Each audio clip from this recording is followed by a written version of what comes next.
les loulous, j'espère que vous allez bien. Après je sais pas combien de mois d'absence, on est de retour. On va faire plein de vidéos, plein de recettes et c'est parti.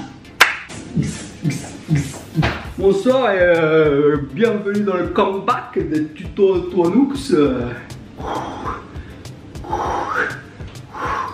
10 ans mon pote pour savoir faire ça. Si toi aussi tu vas apprendre à faire rouler ton rouleau comme Toanoux, c'est parti. Alors aujourd'hui on va faire des gnocchis avec un peu de lardon, un peu de crème fraîche, un peu de parmigiano à thé et de l'huile d'olive d'Italie. Si c'est pas l'Italie c'est mort, oubliez la recette. Pour faire la recette il faut des patates, un œuf, de la farine, de l'huile d'olive, du sel, un peu de poivre, du parmesan. On va faire cochon carbonara, après cochon halal, pas halal, comme vous voulez. J'espère que vous êtes prêts. Allez go. Putain je suis chaud patate mon pote.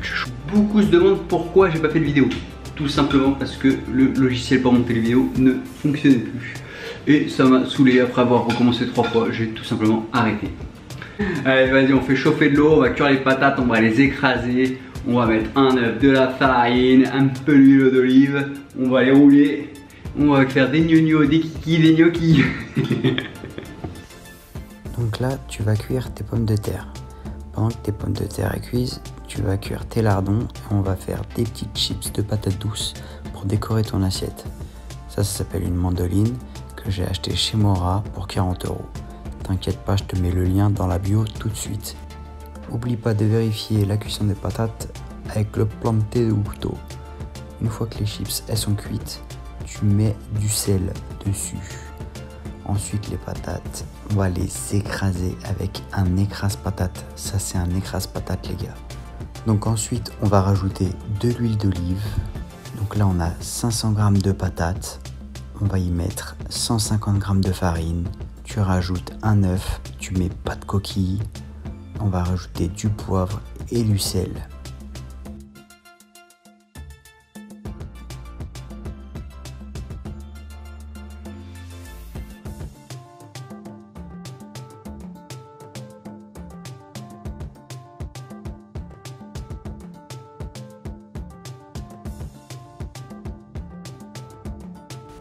Donc une fois que ton mélange il est bien fait, tu vas prendre une petite corne pour bien récupérer la pâte qui est collée à ta main.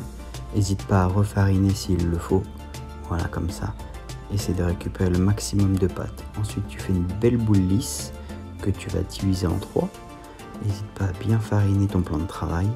Ensuite on va découper les petits gnocchis au couteau. La tradition veut que tu les roules à la fourchette, mais je vous avoue que j'avais très faim, donc j'ai fait assez vite. Donc j'ai réutilisé l'eau bouillante des patates. Ma femme m'a aidé à les mettre dans l'eau chaude. J'ai préparé une poêle avec du beurre.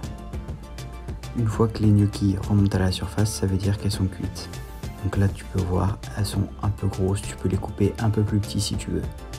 Donc tu fais fondre du beurre, tu les jettes dedans, que ça soit bien chaud. Tu fais attention que ça accroche pas. N'hésite pas à repoivrer, ressaler. Moi j'ai rajouté un peu de crème fraîche, tu peux très bien mettre de la sauce tomate, du pesto, c'est comme tu veux, des petits lardons. Donc là on va passer au dressage. Le choix de l'assiette est assez important. Moi ma vaisselle je l'achète soit Ikea, soit à Casa, les tarifs ils sont à peu près abordables.